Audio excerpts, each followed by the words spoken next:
नमस्कार दोस्तों, आपका अपना चैनल यूथ एजुकेशन सेंटर में आप सभी का स्वागत है। दोस्तों, आज हम लोग इस वीडियो में अलंकार के दूसरे भाग को पढ़ेंगे। जैसे अलंकार के दो भेद होते हैं, एक शब्दालंकार होता है, एक अर्थालंकार होता है।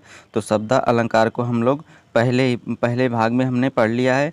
आज दूसरा भाग है अर्थालंकार। तो इस वीडियो में आज हम लोग अर्थालंकार के बारे में पढ़ेंगे और एक और वीडियो हम लाएंगे, तीसरी वीडियो अलंकार से संबंधित, जिसमें आपके जो भ्रांतिमार होगा, मानवीकरण अलंकार, ये सब अलंकार है जो हम लोग तीसरे वीडियो में पढ़ेंगे। आज हम लोग सिर्फ दूसरे वीडियो में अर्थालंकार पढ़ेंगे, ठीक है। तो वीडियो के अंत तक आप लोग बने रहिएगा। और जो लोग पहले वीडियो नहीं देखे हैं तो पहले वीडियो देख लेंगे शब्दालंकार की, और आज हम दूसरा वीडियो अर्थालंकार का पढ़ाने जा रहे हैं, ठीक है। चलिए आज देखते हैं हम लोग कि अर्थालंकार किसे कहते हैं।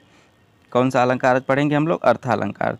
तो अर्थालंकार है। अर्थालंकार देखिए क्या कहते हैं, जहाँ अर्थ के माध्यम से कविता में सौंदर्य का भाव पैदा हो, अर्थालंकार कहलाता है। जहाँ अर्थ के माध्यम से कविता में सौंदर्य का भाव पैदा हो, वह अर्थालंकार कहलाता है। अर्थालंकार के कितने भेद होते हैं? तो अर्थालंकार के भेद यहाँ पे देखिए, पहला है उपमा अलंकार, दूसरा है रूपक अलंकार, तीसरा है उत्प्रेक्षा अलंकार, चौथा है विनोक्ति अलंकार।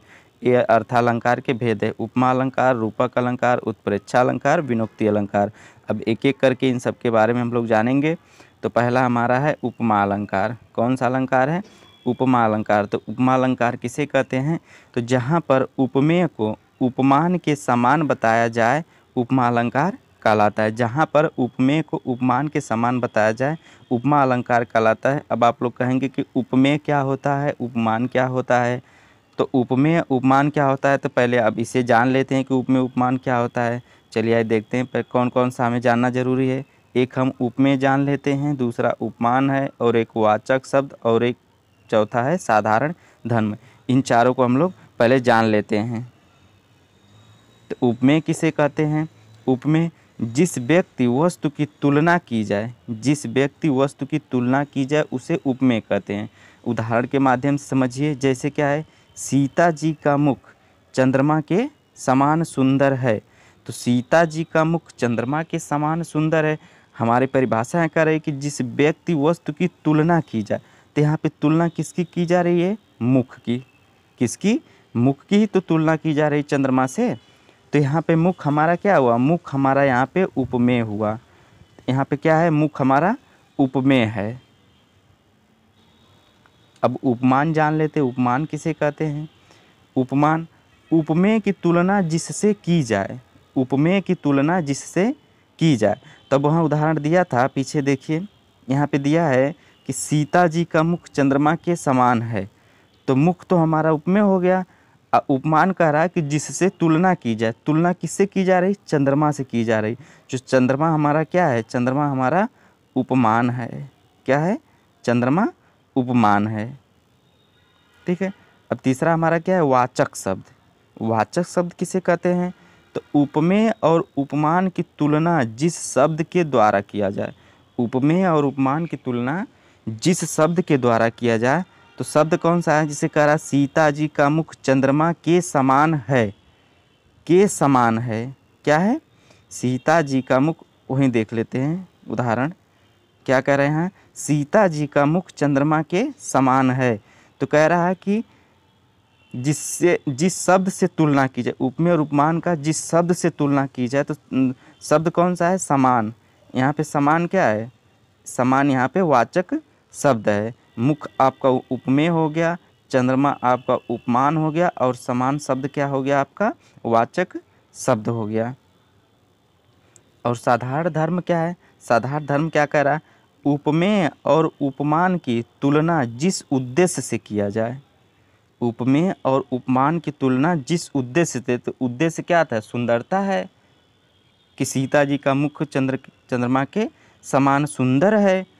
तो वो साधारण धर्म क्या हो गया? सुंदर शब्द हो गया। अब यहाँ पे देखिए उदाहरण, पीपर पात सरिस मन डोला।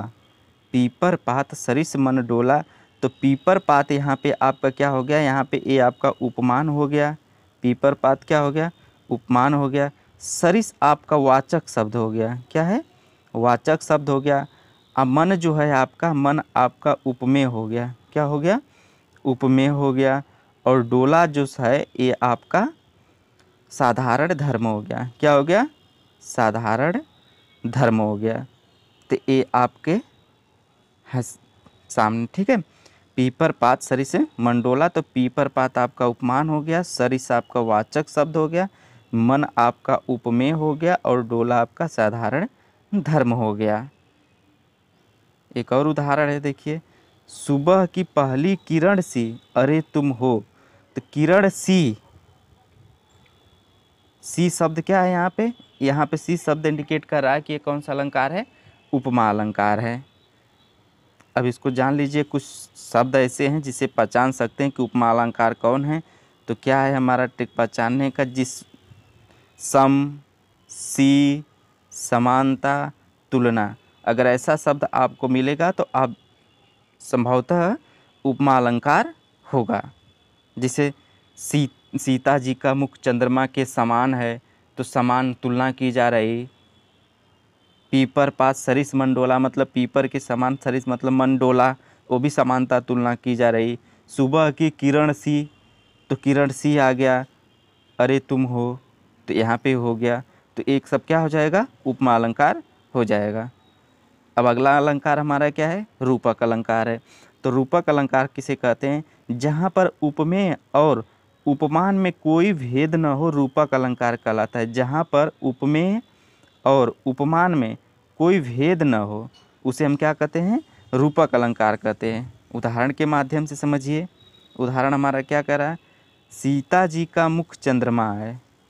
सीता जी का मुख चंद्रमा, यहाँ डायरेक्ट कहा जा रहा है कि सीता जी का मुख चंद्रमा है। तो जहाँ डायरेक्ट कहा जाए किसी चीज़ को, समानता तुलना न किया जाए, डायरेक्ट कहा जाए, तो वहाँ क्या हो जाएगा? आपका रूपक अलंकार हो जाएगा। दूसरा क्या है? ये उदाहरण बहुत पूछता है पेपर में। चरण कमल बंधो हरिराई। चरण कमल बंधो हरिराई, ये पंक्ति सूरदास जी की है। और यहाँ पे क्या है?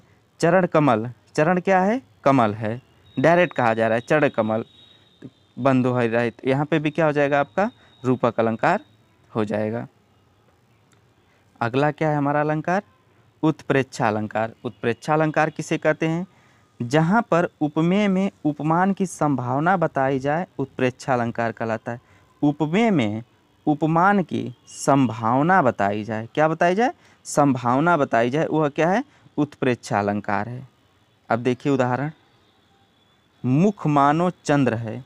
मुख मानो चंद्र है, मतलब मुख को क्या कर रहा है? कि मुख मानो चंद्र है, मुख मानो चंद्रमा के समान है, मुख मानो चंद्र है। तो अब इसका पहचान क्या है? यहाँ पे वाचक शब्द, इसमें वाचक शब्द क्या क्या आ जाएंगे आपके उत्प्रेक्षा अलंकार में? जनु, मनु, मानव, जानव, मानव, जानव, ऐसे शब्द अगर आपको मिलेंगे वाक्य में, तो आप जानिए कि कौन सा है? उत्प्रेक्षा अलंकार। जिसे यहाँ पे दिया है मुख मानो चंद्रमा है, तो मानो शब्द आया है, तो ये आपका क्या हो गया? उत्प्रेक्षा अलंकार हो गया। ठीक है। अभी चौथा अलंकार है, क्या है? विनोक्ति अलंकार। विनोक्ति अलंकार किसे कहते हैं?